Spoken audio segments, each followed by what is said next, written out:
assault on the people of Ukraine. Without provocation, without justification, without necessity, this is a premeditated attack. Vladimir Putin has been planning this for months, as we've been saying all along. He moved more than 175,000 troops, military equipment, and positions along the Ukrainian border.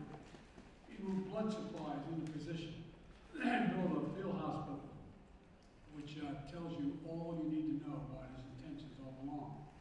He rejected every good faith effort the United States and our allies and partners made to address our mutual security concerns through dialogue, to avoid needless conflict and avert human suffering.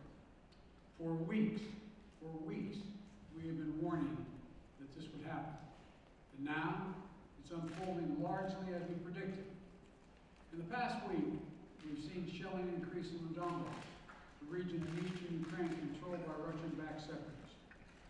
The Russian government has perpetrated cyber attacks against Ukraine. We saw a staged political theater in Moscow, outlandish and baseless claims that Ukraine was about to invade and launch a war against Russia, that Ukraine was prepared to use chemical weapons, that Ukraine committed a genocide without any evidence.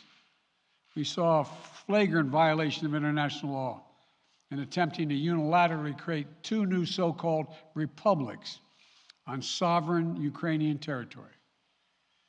And at the very moment that the United Nations Security Council was meeting to stand up for Ukraine's sovereignty, to stave off invasion, Putin declared his war. Within moments, missile strikes began to fall on historic cities across Ukraine. Then came the air raids, followed by tanks and troops rolling in. We've been transparent with the world.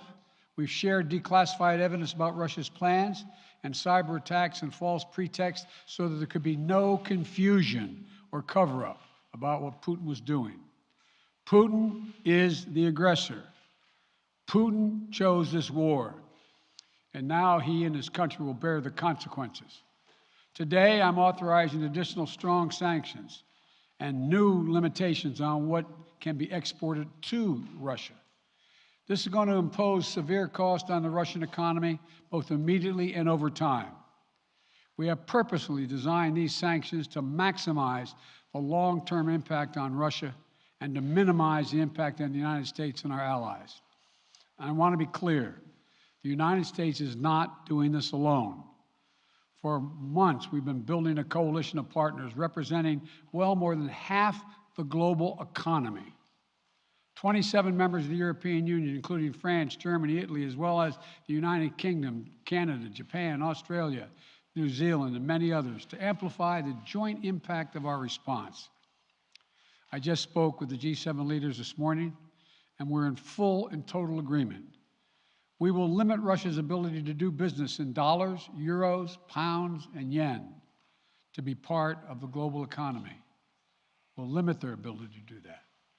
We're going to stunt the ability to finance and grow the Russian military. We're going to impose and we're going to impair their ability to compete in high-tech 21st century economy.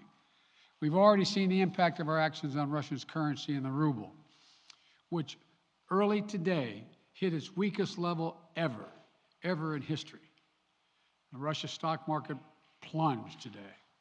The Russian government borrowing rate spiked by over 15%. In today's actions, we've now sanctioned Russian banks that together hold around $1 trillion in assets. We've cut off Russia's largest bank, a bank that holds more than 1/3 of Russia's banking assets by itself, cut it off from the U.S. financial system. And today, we're also blocking 4 more major banks. That means every asset they have in America will be frozen. This includes VTB, the second largest bank in Russia, which has $250 billion in assets. As promised, we're also adding the names to the list of Russian elites and their family members that we're sanctioning as well. As I said on Tuesday, these are people who personally gain from the Kremlin's policies, and they should share in the pain.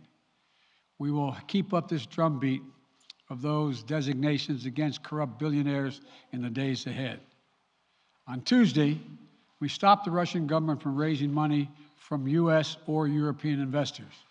Now we're going to apply the same restrictions to Russia's largest state-owned enterprises, companies with assets that exceed $1.4 trillion. Some of the most powerful impacts of our actions will come over time as we squeeze Russia's access to finances and technology for strategic sectors of its economy and degrade its industrial capacity for years to come. Between our actions and those of our allies and partners, we estimate that we'll cut off more than half of Russia's high-tech imports.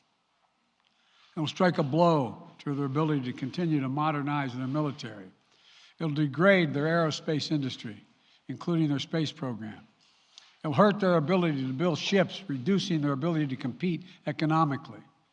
And it will be a major hit to Putin's long-term strategic ambitions. And we're preparing to do more. In addition to the economic penalties we're imposing, we're also taking steps to defend our NATO allies, particularly in the East. Tomorrow, NATO will convene a summit. We'll be there to bring together the leaders of 30 allied nations and close partners to affirm our solidarity and to map out the next steps we will take to further strengthen all aspects of our NATO alliance. Although we provided over $650 million in defensive assistance to Ukraine just this last year, let me say it again. Our forces are not and will not be engaged in the conflict with Russia in Ukraine. Our forces are not going to Europe to fight in Ukraine, but to defend our NATO allies and reassure those allies in the East. As I made crystal clear, the United States will defend every inch of NATO territory with the full force of American power. And the good news is, NATO is more united and more determined than ever. There is no doubt that the United States and every NATO ally will meet our Article 5 commitments, which says that an attack on one is an attack on all. Over the past few weeks, I ordered thousands of additional forces to Germany and Poland as part of our commitment to NATO. On Tuesday, in response to Russia's aggressive action, including its troop presence in Belarus and the Black Sea, I've authorized the deployment of ground and air forces already stationed in Europe to NATO's eastern flank allies, Estonia, Latvia, Lithuania, Poland, and Romania. Our allies have also been stepping up, adding the other allies, the rest of NATO, adding their own forces and capabilities to ensure collective defense. And today, within hours of Russia's unleashing its assault, NATO came together and authorized and activated